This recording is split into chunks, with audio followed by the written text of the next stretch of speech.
Hi, we will now look at in a little bit more detail the various forecasting methods available for demand management. Let's look at what qualitative methods are. Qualitative methods are generally used when there is no sufficient quantitative data available for numeric analysis. And qualitative methods generally depend largely on the knowledge and experience of experts in their specialized areas. There are a couple of qualitative methods that are shown here: grassroots, market research, panel consensus, executive judgment, historical analogy, Delphi method. Out of all these, Delphi method is a method that is generally extensively used. In this slide, you'll see a comparison of three of the qualitative methods available: Delphi, market research, historical analogy. Qualitative methods are generally subjective, judgmental, and they're based on intuition, estimates, and opinions of experts. Delphi method, as you would note, is an interactive learning process. It involves a group of experts who respond to a questionnaire and they debate among themselves as to the most appropriate solution. In market research, organizations collect customer data using surveys, interviews, etc. This information then is used to forecast long-range new product sales by understanding the buying behaviors of the customer, purchasing patterns of customer, their perceptions on products, their requirements, and so forth. Historical analogy is used by organizations when they decide to market a new product. They would look at similar products that have been sold in the past to find out the purchasing patterns, the buying behavior of customers, and how these similar products have moved historically. And based on these movements, the organization can make decisions relating to new products that they have decided to market.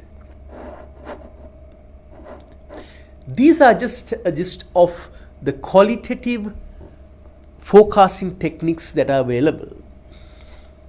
Now we move in to the time series analysis, which are more commonly used by organizations. Time series analysis depend heavily on data, on quantified data. It's based upon the idea that the history of occurrences over time can be used to predict the future. Well, that's a starting point. It is not really true in the modern world, but for want of something to base the decisions relating to the future, organizations tend to use historical data, quantified data. There are a couple of ways that they use historical data to analyze projections to the future. One is a simple moving average and weighted moving average. Then you've got exponential smoothing, linear regression, and trend projections. So these are some of the comparisons of these forecasting techniques. Qualitative, if you take the Delphi method, which is most popular, is generally for long-term forecasting. A bit high complexity, given that we need a good mix of experts to analyze information and data. But the data requirements are really high. You need extensive range of data to do a comprehensive qualitative analysis using Delphi method. Then we come to the time series. Time series, the three most popular methods or techniques are the moving average, exponential smoothing, and linear regression. Out of these three, the linear regression is used for long-term trend analysis. The model complexity is medium to high when it comes to linear regression. The data requirements are generally high. For the moving average, the data requirements are generally low. But each of these has its own positives as well as negatives, advantages as well as disadvantages. Then we have got the causal relationships, which is generally used for long-term forecasting. Complexity is fairly high and data requirements are really high. Let's move into a little bit more depth into what these techniques entail. The Delphi method, developed by Rand Corporation way back in the 1950s. This is how they use Delphi method. They choose experts to participate, representing a variety of knowledgeable people, experts in their own specified fields. Through a questionnaire or email, we obtain forecast, then summarize the results and redistribute them to these participants, the experts. These data then gets discussed, analyzed, reanalyzed, and final decisions are made by debating as to how relevant the relationships between the data segments are. Now let's take a look at the time series analysis. Time series forecasting models depend heavily on data. They use historical data to predict the future,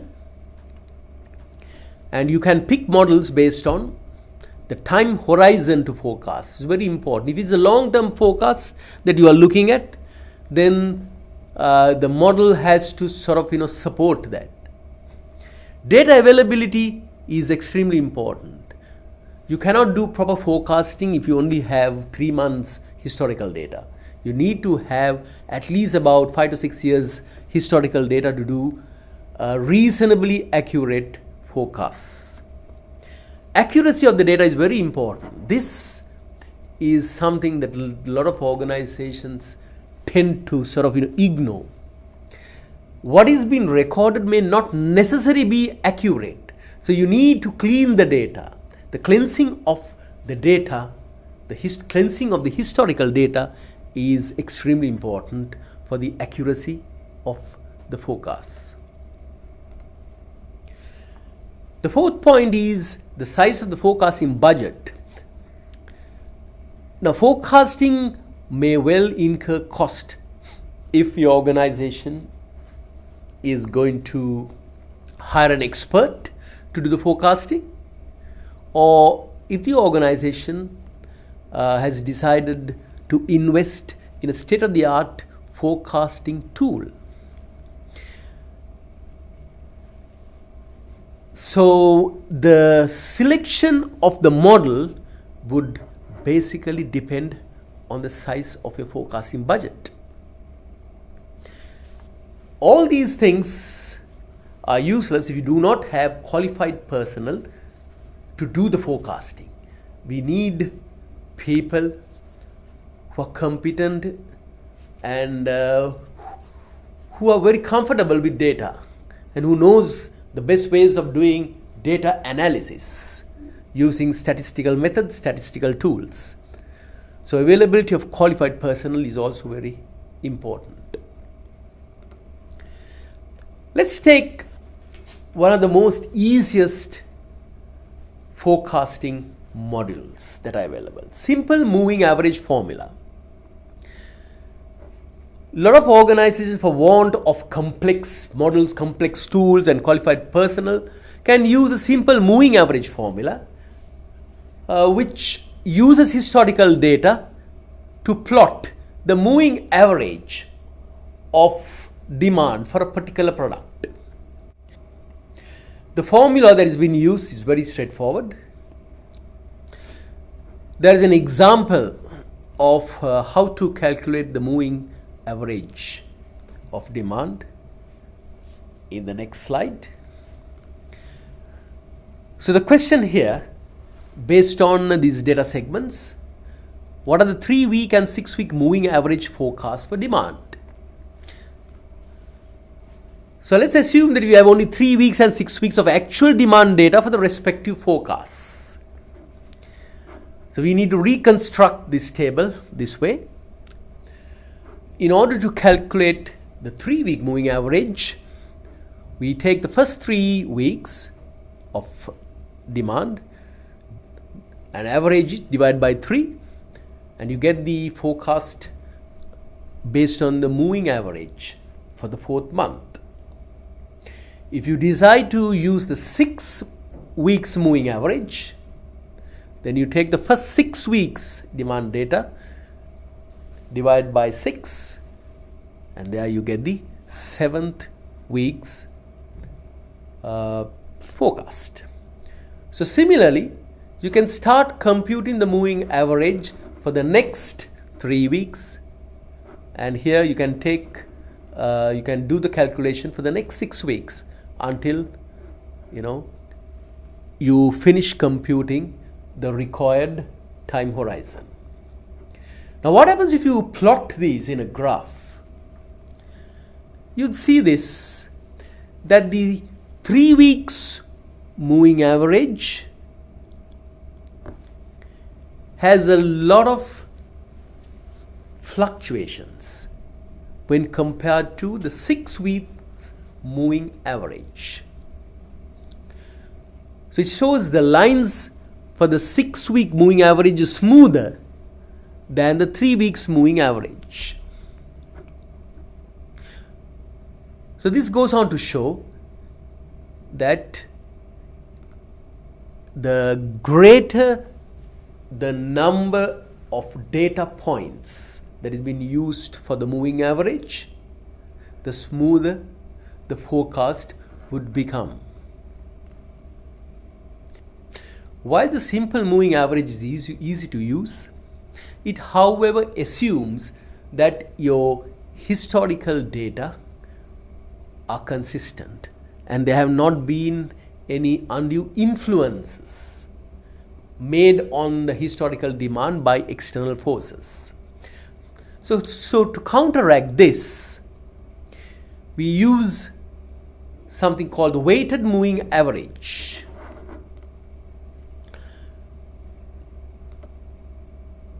The weighted moving average permits an unequal weighting on prior time periods. This model is used by organizations who thinks that your future is more representative of the past that is closer to the current time. The formula is straightforward, and what the formula does is it takes the historical demand and multiplies by the specific weight that has been assigned to that particular month. But remember, all those weights that have been assigned has to add up to 1. So this is an example.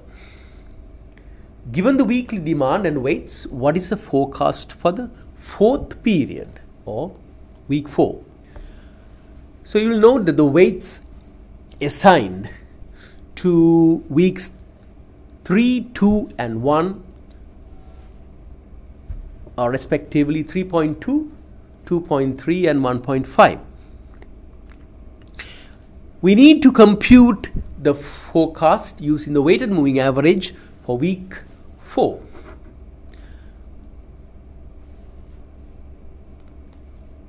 The computation is straightforward.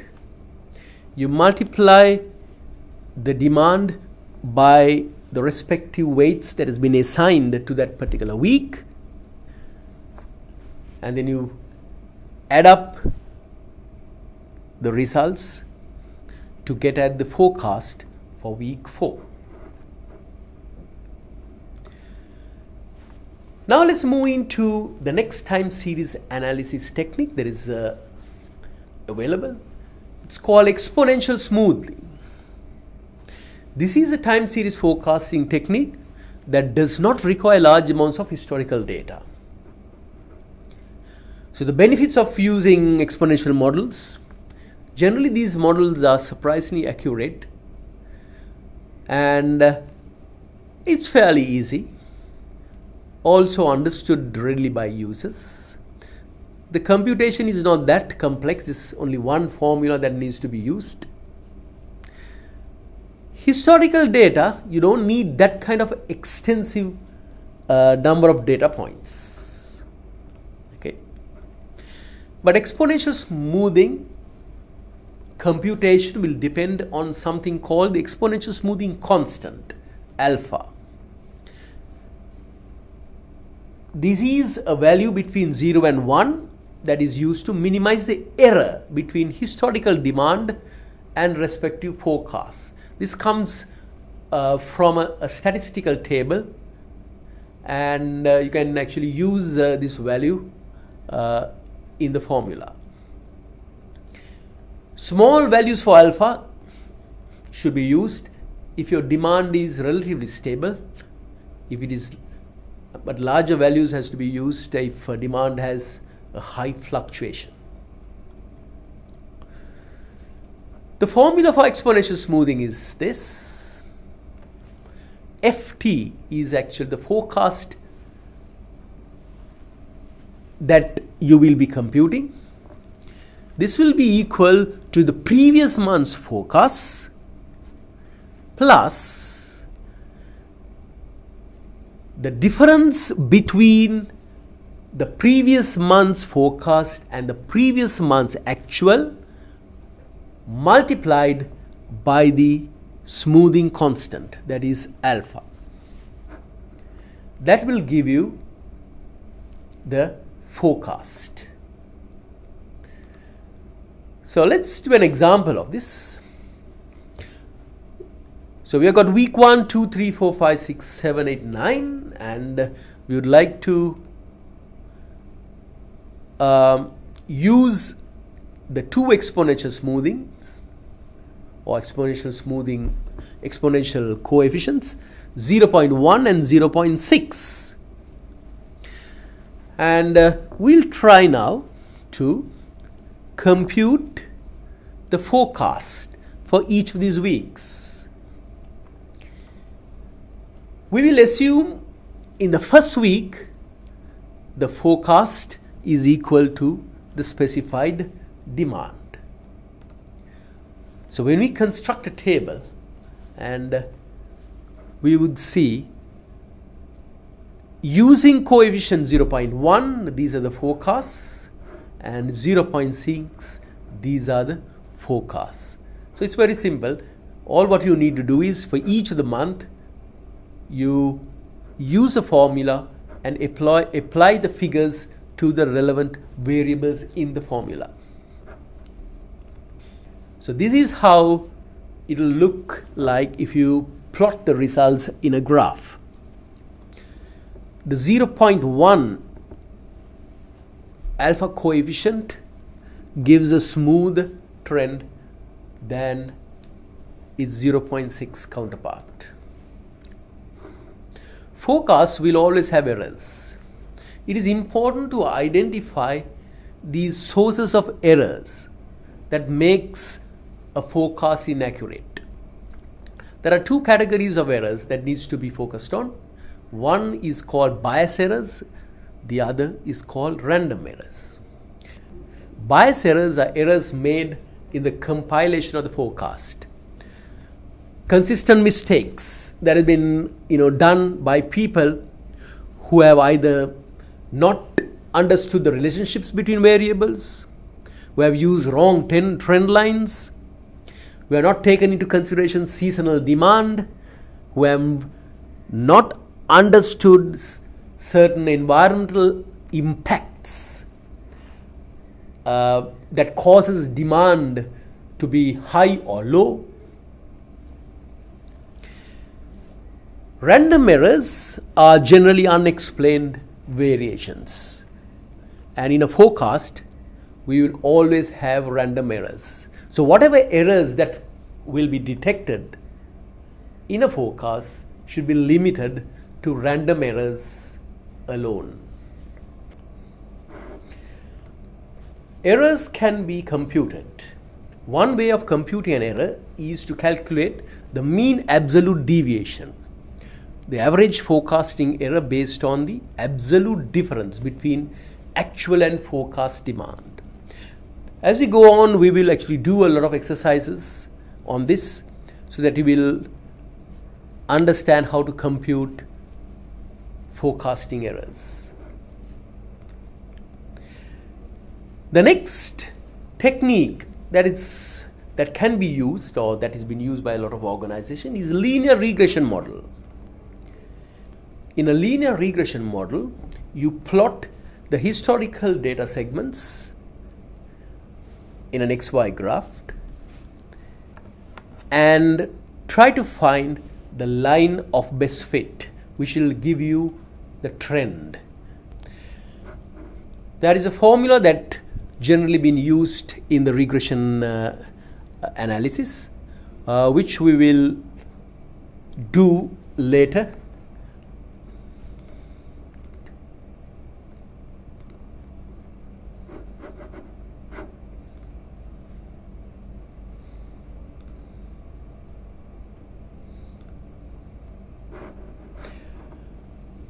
So this is an example. Given the data below, compute a simple linear regression model that can be used to predict sales in the future weeks. So what it will do is, based on the historical sales data that is available, it will give you a trend line, and the trend line will tell you whether there is a trend, whether if it is a trend, if there is a trend, if it is an upward trend, or whether it's a downward trend. Okay, so you apply the formulas, which we will do later, and then plot the results on a graph. So the red line is your forecast, and this is basically your sales, the black. But if you project this to the future, the trend line, it will basically show you that there is an upward trend in your sales or in your demand. Okay. We can also apply the forecasting to service operations. Using point of sale equipment, we can capture data, capture information, and which will actually help organizations in their yield management, their attempts to maximize the revenues of the service organization. We will also have web-based forecasting, collaborative planning, forecasting, and replenishment. Now, this is a web-based tool used to coordinate demand forecasting, production, and purchase planning, inventory replenishment between supply chain trading partners. When an organization depends heavily on their partners to manage their operations, it is not realistic to do demand forecasting alone. You need support from their partners. They need collaboration with their partners to come up with a near accurate demand forecast. So web-based forecasting is used to integrate the multi-tier or n-tier supply chain, including manufacturers, distributors, and retailers. To come up with an accurate forecast, you may need support and assistance from your trading partners, your suppliers, suppliers, first tier, second tier, n-tier. You may require assistance from your outsourced service providers. So you need a little bit of collaboration to make your forecasts near accurate as possible. Therefore, CPFR's objective is to exchange selected internal information. It works on trust. It works on relationships. So this information will provide for a longer term future views of demand, which may be much more reliable than if you were to focus on demand forecasting internally, narrowly. CPFR also uses a cyclic and iterative approach to derive consensus forecasts. Now, this is important not only for your own organization, even for your trading partners as well.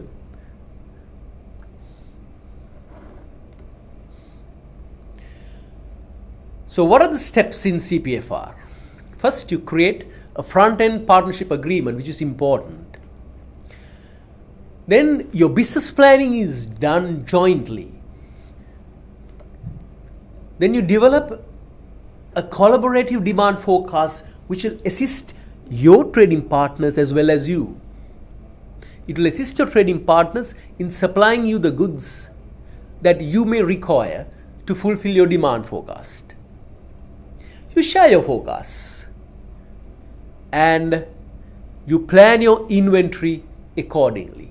So it's basically more collaborative exercise with your trading partners, which will lead to a win-win situation.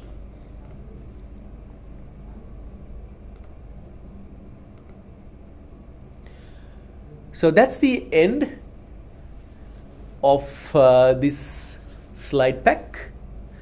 Hope you got some important knowledge on demand forecasting.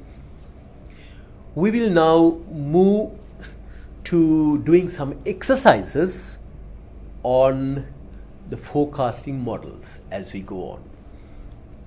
Thank you.